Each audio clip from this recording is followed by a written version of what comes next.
Hi everyone, welcome to the Mystery Writers Studio. Today I want to talk about helping your reader engage with your story and letting them fill in the blanks, but you have to give them blanks to fill in. So let's talk about how you go about doing that, and first a little bit about why it's important. Reader interaction with your story relies on imagination. And as a writer, your work is to feed your reader's imagination. Um, you know how readers respond to film adaptations saying it's not as good as the book? And that's because the visual medium of film supplies details that the reader imagined when they read the book.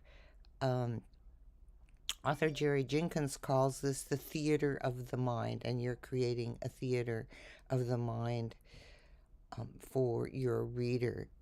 You want to give your reader room to form their image of your character and their image of this scene. So you do this by providing hints. Uh, you've created an emotional connection when a reader forms a picture in their mind, and that connection keeps them turning pages. So stimulate your reader's imagination with hints. Spoon feeding every detail keeps your reader from personal involvement in your character. The more they have to fill in the blanks, the more they're like relating to and connecting to your character. So, as a new writer, you may be tempted to supply every detail from your character background, but all that information is for you. It's for you to use as you write your story.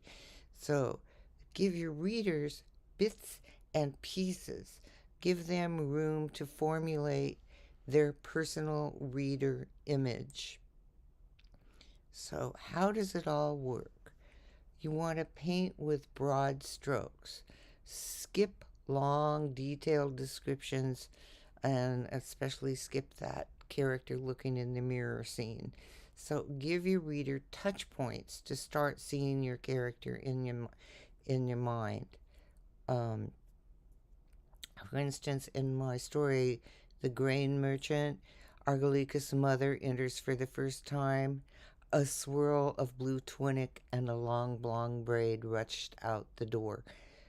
So I don't describe how tall or lean she is, or tell the color of her eyes, or reveal her age. We just get this little impression of who she is.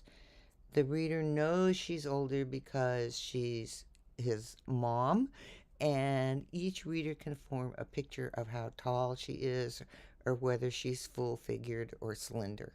All right. So you want to feed that theater of the mind. Reader interaction with your story relies on imagination. You know how readers respond to film adaptations. You just want to give them those hints. Um, so let's talk about managing, whatever word you want to use, what your reader imagines. Because feeding your reader's imagination doesn't just engage them, it allows you to mislead them and surprise them along the story. And readers will pour more of themselves into your story if you let them imagine some wrong details first. This is especially important for us as mystery writers.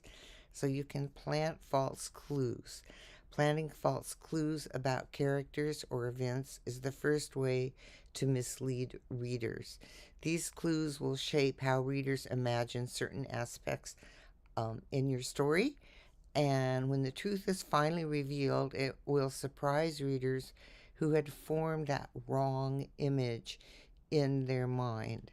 For example, you can describe a character as having weathered brown skin. Readers may imagine an older man, man, but later the reveal is a 16-year-old girl, upsetting their imagined image. So, this is the way you can surprise your readers with those hints and then surprise them with, oh, it's not quite like that. So, your reader, being engaged, has to reimagine this character when that happens. All right. And also, you can do turn misdirection into discovery. You don't want to mislead just for the sake of being tricky. Readers don't like that. Readers do not like being tricked. But you can use misdirection to enhance important discoveries in your plot. So view misdirection as a setup for a satisfying reveal. And that this makes that imagined information another tool to engage readers in discovering your story. And just a little side note about that, you really want to limit the misdirection, because if you do too many, your reader is going to feel like they're being tricked, and they don't like that. So give your reader an imagination push. Choose up, use those broad strokes, use up to 3 main physical details. Refrain from long lists of details. They're going to get lost anyway. And use other characters' reactions to help readers form a picture of your character. All right. And reinforce your original details later on in the story. Like the first details that you bring in at the beginning of your story, you want to reinforce those details later and maybe give your reader a little more information about those initial details.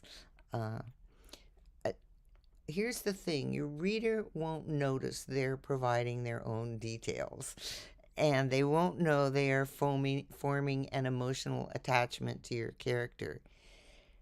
But they will, and they will love your character without knowing why. So I highly suggest that you think about this. This is especially for new writers, that you kind of limit all those details. When you put all those details in your character background, when you're building your character background, those are for you. And that allows you as the writer to pick and choose which ones you want to use at any given time. And at any given time, it's only going to be one or two. So you're feeding your reader hints and letting them fill in their picture of what that character is like, what's going on in the scene. All right, that's it for today. Just feed your reader's imagination. Thank you for being here. And just a note, I'm entering into the medical world next week, and so it's going to be a couple of weeks without Mystery Writer Studio, but I'll be back later this summer, and keep writing. As always, if you have any questions, leave them in the comments.